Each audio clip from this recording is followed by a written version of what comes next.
Assalamualaikum warahmatullahi wabarakatuh. Saya Uswatun Hasanah, NIM 19016130. Pada kesempatan kali ini, saya akan menjelaskan materi tentang cerpen. Cerpen adalah karangan pendek yang berbentuk prosa yang mengisahkan sepenggal kehidupan tokoh yang penuh pertikaian, peristiwa yang mengharukan dan menyenangkan, serta mengandung pesan yang tidak mudah dilupakan. Sedangkan menurut Jacob Sumarjo tahun 2004 halaman 10, cerita pendek adalah cerita atau narasi atau bukan analisa argumentatif yang fiktif atau tidak benar-benar terjadi tapi bisa terjadi kapan saja dan di mana saja serta relatif pendek. Dan cerita fiktif yang pendek berdasarkan realita tersebut hanya mengandung satu kejadian untuk satu efek bagi pembaca. Selanjutnya, ciri-ciri cerpen. Adapun ciri-ciri dari cerpen secara umum adalah yang pertama, panjang karangan lebih kurang 3-10 halaman atau kurang dari 10.000 kata. Yang kedua, ceritanya singkat, pendek, padat, dan berarti dan lebih pendek daripada novel. Yang ketiga, ceritanya fiktif dan rekaan. Yang keempat, penggunaan kata-katanya sangat ekonomis. Yang kelima, habis dibaca sekali duduk. 6. Penokohannya sangat sederhana, singkat, dan tidak mendalam. 7. Sumber cerita dari kehidupan sehari-hari. 8. Mengangkat masalah tunggal kehidupan pelaku. 9. Tokoh-tokohnya mengalami konflik sampai pada penyelesaian. 10. Penggunaan kata-katanya yang khas dan mudah dikenal masyarakat. 11. Meninggalkan kesan yang mendalam dan efek terhadap perasaan pembaca. 12. Menceritakan satu kejadian dari terjadinya perkembangan jiwa dan krisis. Dan yang ke-13, beralur tunggal dan lurus. Ciri atau kaidah kebahasaan cerpen. Cerpen juga karakteristiknya dapat dikenal dari bahasa yang digunakan di dalamnya. Ciri bahasa dari cerpen adalah yang pertama, memuat kata sifat yang mendeskripsikan pelaku seperti penampilan fisik, juga kepribadian tokoh yang diceritakan dalam cerpen. Seperti misalnya sosoknya tinggi atau perawakannya gagah, rambutnya beruban, dan sifat tokoh lainnya. Yang kedua, memuat kata keterangan untuk mendeskripsikan latar waktu, tempat, dan suasana. Contohnya, di pagi hari yang cerah, di kebun bambu yang rimbun, dan sebagainya. Yang ketiga, menggunakan kalimat langsung dan juga tidak langsung untuk penulisan dalam percakapan di dalam cerpen. Bisa menggunakan gaya bahasa bersifat konotasi, seperti misalnya pucuk langit, memanggang bus, bajing loncat, dan mulut terminal. Yang keempat, bahasa yang digunakan tidak baku dan tidak formal. Yang kelima, bisa menggunakan gaya bahasa perbandingan, pertentangan, pertautan, maupun perulangan. Selanjutnya yaitu struktur isi dari cerpen. Yang pertama, abstrak. Abstrak yaitu ringkasan atau inti cerita. Dalam cerpen, abstrak ini sifatnya opsional, boleh dilibatkan atau tidak. Yang kedua, orientasi, yaitu pengenalan latar cerita atau bagian pendahuluan dalam sebuah cerita, baik pengenalan sifat tokoh, tempat terjadinya peristiwa dalam cerita, maupun pengenalan suasana dalam cerita. Yang ketiga, komplikasi, yaitu bagian yang memuat masalah konflik dalam cerita. Masalah mulai timbul karena sebab akibat rangkaian peristiwa, kemudian sampai pada klimaks. Yang keempat, evaluasi, yaitu penurunan masalah, yaitu struktur konflik yang terjadi yang mengarah pada klimaks, mulai mendapatkan penyelesaian dari konflik tersebut. Yang kelima, resolusi, yaitu penyelesaian masalah, yaitu struktur teks yang mengungkapkan solusi yang dialami tokoh atau pelaku. Yang keenam, koda. Koda yaitu pelajaran yang bisa dipetik dari cerita oleh si pembaca. Koda ini sifatnya opsional, boleh dilibatkan ataupun tidak. Selanjutnya, unsur intrinsik dan ekstrinsik cerpen. Unsur intrinsik adalah suatu unsur yang menyusun suatu karya sastra dari dalam, yang mewujudkan sebuah struktur karya sastra. Sedangkan unsur ekstrinsik adalah unsur yang berada di luar karya sastra, yang dapat dijadikan pembentuk sebuah karya sastra. Jadi secara singkat, unsur intrinsik adalah unsur yang terdapat di dalam teks cerpen, sedangkan unsur ekstrinsik adalah unsur yang terdapat di luar teks cerpen. Unsur intrinsik cerpen. Unsur intrinsik yang menyusun suatu cerpen terdiri dari tema cerita, alur cerita atau plot, latar, penokohan, dan sudut pandang. Berikut penjelasan lebih lanjut. Yang pertama, tema cerita. Tema biasanya dalam karya sastra bersifat mengikat. Tema merupakan suatu gagasan pokok atau ide pikiran tentang suatu hal. Salah satunya dalam membuat suatu tulisan. Tema disaring dari motif-motif yang terdapat dalam karya yang bersangkutan yang menentukan hadirnya peristiwa-peristiwa, konflik, dan situasi tertentu. Yang kedua, alur cerita atau plot. Plot atau alur adalah struktur rangkaian kejadian dalam cerita yang disusun sebagai urutan bagian-bagian dalam keseluruhan fiksi. Dengan demikian, plot merupakan perpaduan unsur-unsur yang membangun cerita, sehingga menjadi kerangka utama cerita. Plot biasanya berisi urutan kejadian, namun tiap kejadian itu hanya dihubungkan secara sebab akibat, peristiwa yang disebabkan atau menyebabkan terjadinya peristiwa yang lain. Selanjutnya yang ketiga yaitu penokohan. Dalam sebuah cerita pendek, sering melibatkan istilah-istilah seperti tokoh dan penokohan, watak dan perwatakan, atau karakter dan karakteristik secara bergantian dengan menunjuk pengertian yang hampir sama. Penokohan adalah cara pengarang menggambarkan karakter tokoh-tokoh dalam cerita. Sementara tokoh adalah orang atau pelaku yang berperan dalam cerita. Penokohan sekaligus mencakup masalah siapa tokoh cerita, bagaimana perwatakan, dan bagaimana penempatan dan pelukisannya dalam sebuah cerita, sehingga sanggup memberikan gambaran yang jelas kepada pembaca. Penokohan sekaligus menunjuk pada teknik perwujudan dan pengembangan tokoh dalam sebuah cerita. Yang keempat, latar.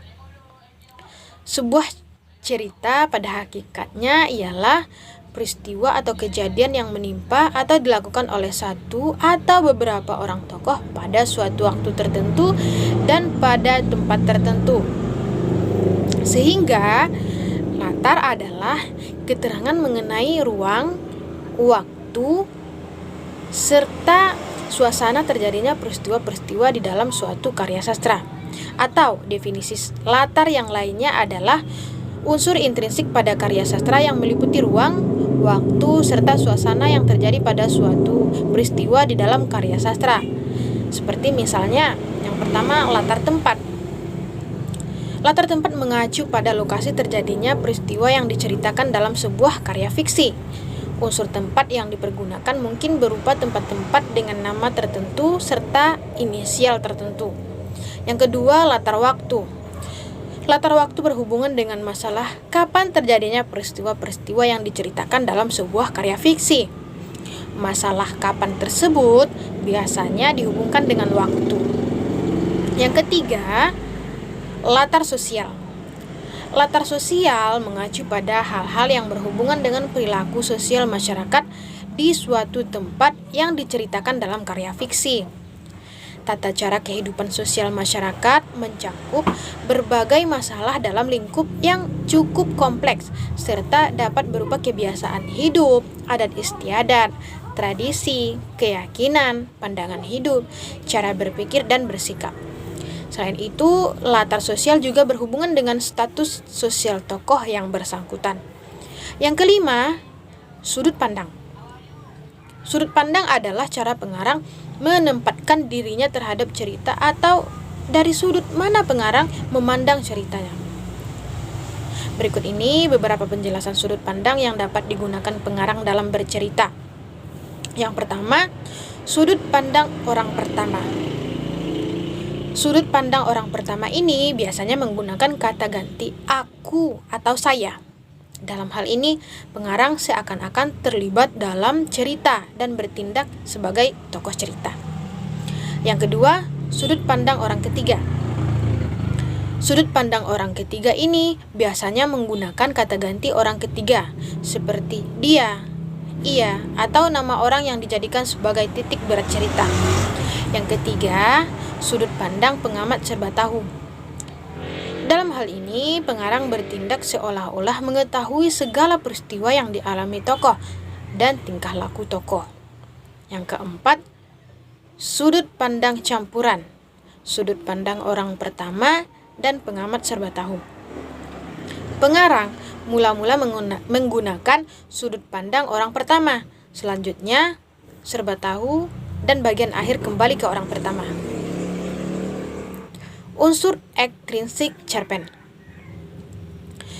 Selain unsur intrinsik di dalam sebuah cerpen, juga terdapat unsur ekstrinsik atau unsur-unsur yang berada di luar karya sastra yang dapat dijadikan pembentuk sebuah karya sastra. Biasanya selalu menyangkut sebuah latar belakang, meliputi latar belakang masyarakat, nilai-nilai yang terkandung di dalam cerpen itu sendiri, dan juga latar belakang masyarakat. Unsur ekstrinsik sebuah cerpen secara lengkap adalah sebagai berikut. Yang pertama, latar belakang masyarakat.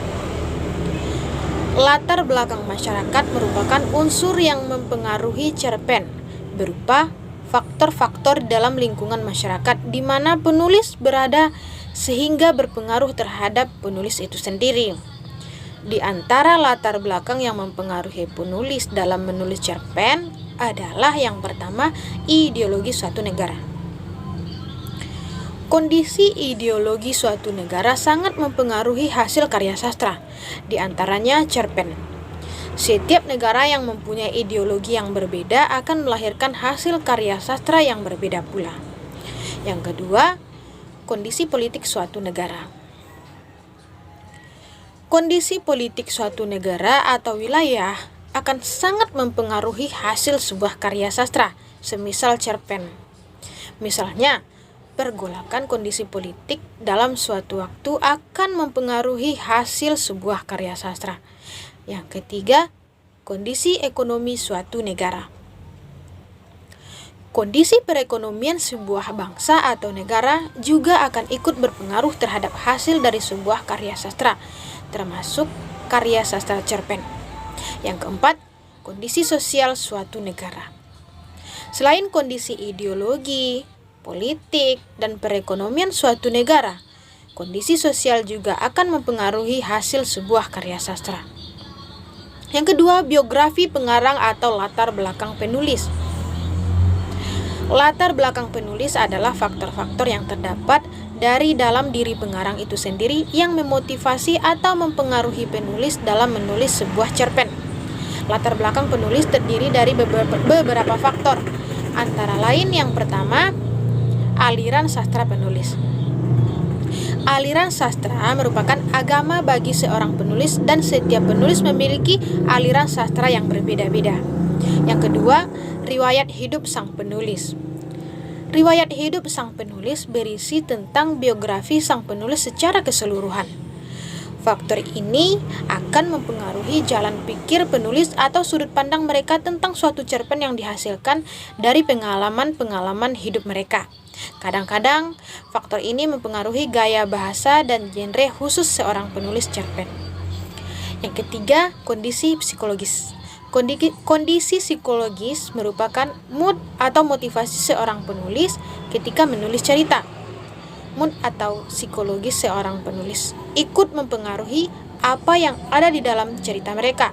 Misalnya, jika mereka sedang sedih atau gembira, mereka akan membuat suatu cerita sedih atau gembira pula. Yang ketiga, nilai-nilai yang terkandung di dalam cerpen. Unsur ekstrinsik yang ketiga yang terdapat di dalam sebuah cerpen adalah nilai-nilai yang terkandung di dalam cerpen itu sendiri, yang meliputi yang pertama, nilai moral. Nilai moral adalah nilai-nilai yang terkandung di dalam cerita dan berkaitan dengan akhlak atau etika yang berlaku di dalam masyarakat. Di dalam suatu cerpen, nilai moral bisa menjadi suatu nilai yang baik maupun nilai yang buruk. Yang kedua, nilai budaya. Nilai budaya adalah nilai-nilai yang berkenaan dengan nilai-nilai kebiasaan, tradisi, adat istiadat yang berlaku. Yang ketiga, nilai agama. Nilai agama adalah hal-hal yang bisa dijadikan pelajaran yang terkandung di dalam cerpen yang berkaitan dengan ajaran agama. Yang keempat, nilai sosial. Nilai sosial adalah nilai yang bisa dipetik dari interaksi-interaksi tokoh-tokoh yang ada di dalam cerpen dengan tokoh lain, lingkungan, dan masyarakat sekitar tokoh. Selanjutnya, langkah-langkah menulis cerpen. Langkah-langkah menulis cerpen yang pertama, observasi atau pengamatan dan menentukan tema. Melakukan observasi dapat memunculkan tema tertentu. Rumusan tema kadang-kadang membutuhkan penjabaran melalui observasi. Jadi, observasi dan tema bisa saling melengkapi. Observasi dapat dilakukan dengan melihat suatu peristiwa, mendengar cerita orang lain, atau pengalaman pribadi. Yang kedua, menentukan latar tokoh, sudut pandang, dan konflik. Menentukan latar tokoh, konflik, dan sudut pandang dalam cerpen yang akan ditulis berdasarkan hasil observasi yang telah dilakukan. Yang ketiga, menyusun peristiwa-peristiwa. Menyusun peristiwa-peristiwa yang akan diceritakan dalam rangkaian alur yang dimainkan dalam latar tertentu. Peristiwa-peristiwa tersebut memuat konflik yang dialami oleh tokoh dalam cerpen. Yang keempat, memilih kata. Mengembangkan peristiwa menjadi cerpen dengan pilihan kata yang menarik. Pilihan kata yang digunakan dapat menggunakan kata-kata dari bahasa daerah, bahasa asing, dan bahasa gaya remaja. Sekian penyampaian materi dari saya. Jika ada salah dan janggal, saya mohon maaf. Saya akhiri dengan wabillahi taufik wal hidayah. Assalamualaikum warahmatullahi wabarakatuh.